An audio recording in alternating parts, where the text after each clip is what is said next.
രാവിലെ തന്നെ കരച്ചിൽ കേട്ട് തുറന്നു നോക്കിയപ്പോൾ ആ കിണറ്റിലൊരു പൂച്ചക്കുട്ടി വീണെടുക്കുന്നുണ്ട്. കുറച്ച് ദിവസം മുന്നേയായിട്ട് നമ്മളെ കിണറിൻ്റെ ഡോറ് തുരുമ്പ് പിടിച്ച് വീണിട്ടുണ്ടായിരുന്നു. അപ്പോൾ അത് നന്നാക്കണം, കിണറൊക്കെ നന്നാക്കണം എന്ന് പറഞ്ഞ് പ്ലാൻ ചെയ്ത് നിൽക്കുന്ന ഇടയിലായിട്ട് അത് സംഭവിച്ചിട്ടുണ്ടായിരുന്നത്.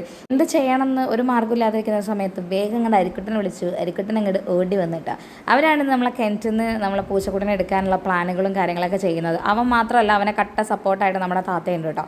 സത്യം പറഞ്ഞാൽ എങ്ങനെ എടുക്കണം എന്തെടുക്കണം ഒന്നും അറിയില്ല. ഞങ്ങൾക്ക് എല്ലാവർക്കും കൂടി ഭ്രാന്ത് വന്നൊരു സമയമായിരുന്നു കേട്ടോ. എങ്ങനെയെങ്കിലും കിണറ്റുന്ന ആ ഒരു ജീവൻ രക്ഷിക്കണം എന്ന് മാത്രമേ ഉണ്ടായിരുന്നുള്ളൂ. അവസാനം കല്ലും കെട്ടിയിട്ട് ഒരു കൊട്ടയൊക്കെ വാങ്ങിച്ചുകൊടുന്ന് കൊട്ടയും സെറ്റാക്കി അങ്ങോട്ട് ഇറക്കാമെന്ന് വിചാരിച്ചിട്ടോ. അങ്ങനെ നിസ്സാര പണിയൊന്നുമല്ലായിരുന്നു കിണറ്റിക്ക് ഇറക്കാൻ വേണ്ടിയിട്ട്. കാരണം ഒന്നാട് കവേർഡായിട്ടുള്ള ഒരു കിണറായതുകൊണ്ട് തന്നെ ആ പൂച്ചിരിക്കുന്ന സൈഡിലേക്ക് കൊട്ട എത്തിക്കാനൊന്നും പറ്റുന്നില്ല. ഇനിയിപ്പോൾ എത്തുമ്പോഴേക്കും തന്നെ കൊട്ട വെള്ളത്തിൽ താന്നു പോകുന്ന സാഹചര്യമൊക്കെ ആയിരുന്നു ഉണ്ടായിരുന്നു കേട്ടോ. അരിക്കൊട്ടൊന്ന് ലീവാക്കിയിട്ടാണ് ഈ ഒരു പരിപാടിയൊക്കെ ചെയ്തുകൊണ്ടിരിക്കുന്നത് കേട്ടോ.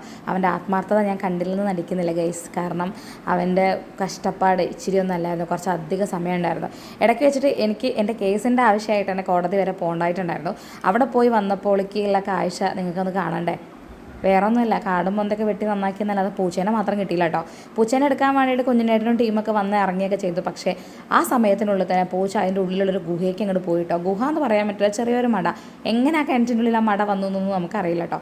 പക്ഷേ ആ ഒരു മടേൻ്റെ ഉള്ളിൽ പോയതുകൊണ്ട് ഒരാളെ കൈയിട്ട് പോലും എടുക്കാൻ പറ്റാത്തൊരവസ്ഥയായിരുന്നു കേട്ടോ.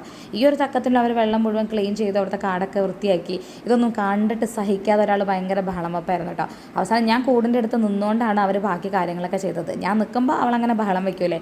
പക്ഷേ ഞാനില്ല എന്നുണ്ടെങ്കിൽ അവൾക്ക് പരിചയക്കുറവുള്ള ഒരാളാണെന്നുണ്ടെങ്കിൽ ചെവി തല കേൾക്കൂല എന്നുള്ളതൊരു വാസ്തവം തന്നെ കേട്ടോ.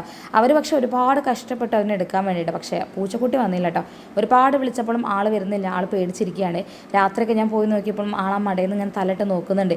പൂച്ചയെ വാ വാ എന്നൊന്നും പറഞ്ഞിട്ട് ആൾ വരുന്നില്ല കേട്ടോ.